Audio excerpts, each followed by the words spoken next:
Hello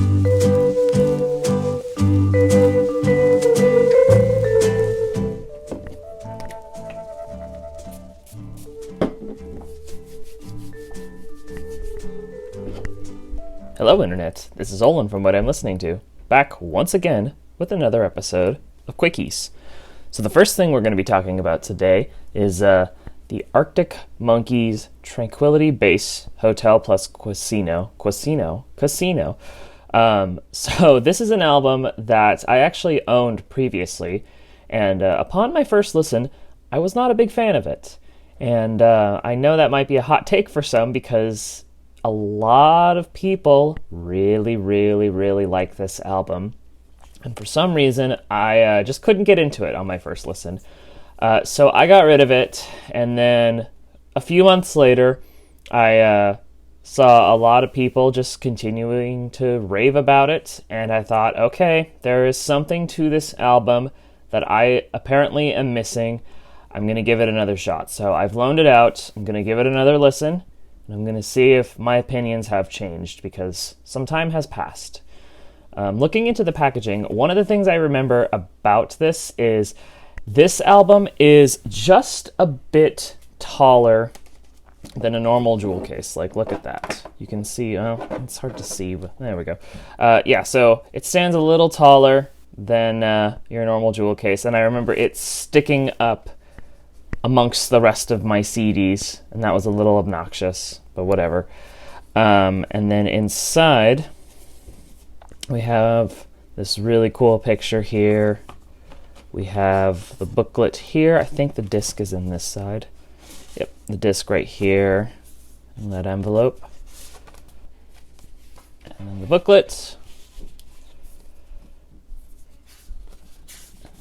There is a story to this album. It's a bit of a concept, which I didn't listen too closely to, just because, again, I wasn't completely into the album when I first listened to it, but now I'm going to pay closer attention to this and see if it sticks.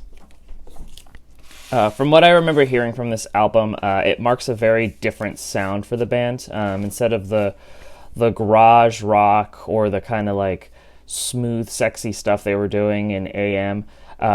This is kind of like a glam rock album in the same vein as a T-Rex or the early David Bowie stuff. Kind of odd, and I think that's what puzzled some folks, but for some reason, people like it. So yeah, I'm going to re-listen to it, and maybe I'll like it this time. Next up, I have the classic debut album by Pink Floyd, Piper at the Gates of Dawn. Have not listened to this album ever, and I realized that I should fix that because it's considered one of Pink Floyd's finest records. It's back when Syd Barrett was still in the band, and it's a considerably more spacey sounding album. It was more along the lines of psychedelic space rock rather than the progressive stuff they started doing later on. I don't really know what to expect. I know that Interstellar Overdrive is considered one of the band's flagship songs. So I'm looking forward to really diving into this one. I really like space rock. I love that stuff. Bands like Hawkwind are amazing. And I'm hoping that the material on here is going to be kind of in that same vein. I'm loving the artwork here too. I'm just super tripped out. Very, very young picture of the band there.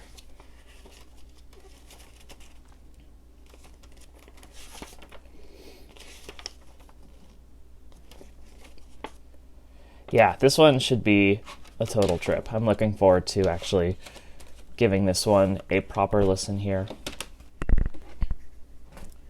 Next up, I have yet another classic. I have The Pretenders' first album, The Pretenders. I randomly thought about this band the other day and kind of forgot they existed, which is a shame because the things I've heard by them I've really enjoyed. The song in particular that I am familiar with is Tattooed Love Boys, which was featured on Guitar Hero 2. And after thinking about that song, I got it stuck in my head for several days in a row. So I had to loan this one out because I needed to re-listen to that song and then just listen to the entirety of the album. This particular edition has a second disc here, which has a bunch of demos, live recordings, and it looks like a couple of outtakes there. So that should be really cool. The packaging here is really awesome. Pictures of the band. I don't know if this was in the original release. I'm gonna just say it wasn't. And a really cool sci-fi picture of a person with a robot. We can see disc 1 here. That's the main album. And disc 2 there with all the extra goodies. Yeah, so this one should be a great listen. I'm excited to dive into this, and hopefully it impacts me as much as Tattooed Love Boys did. And then the final CD I have for you today, I have T-Rex's album, The Slider.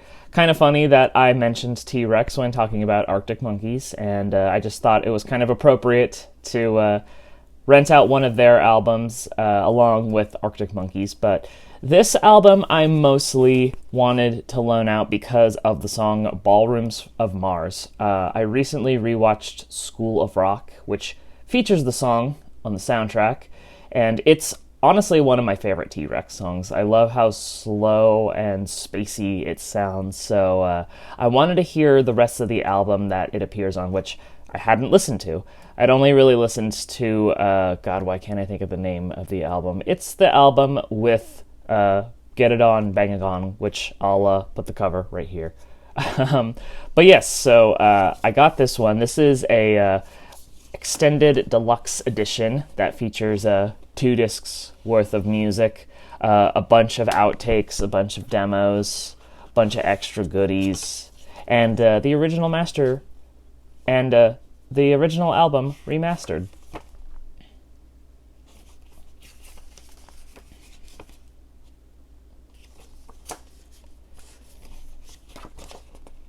Lots of lyrics, not too much here. Bonus disc material here. That's cool. You don't often see that with these booklets. Sometimes it's just the main album they focus on. But yeah, I'm excited to listen to this one, and this one I might end up purchasing. Okay, that includes this edition of Quickies. Thank you all so much for watching, and I'll see you guys next week.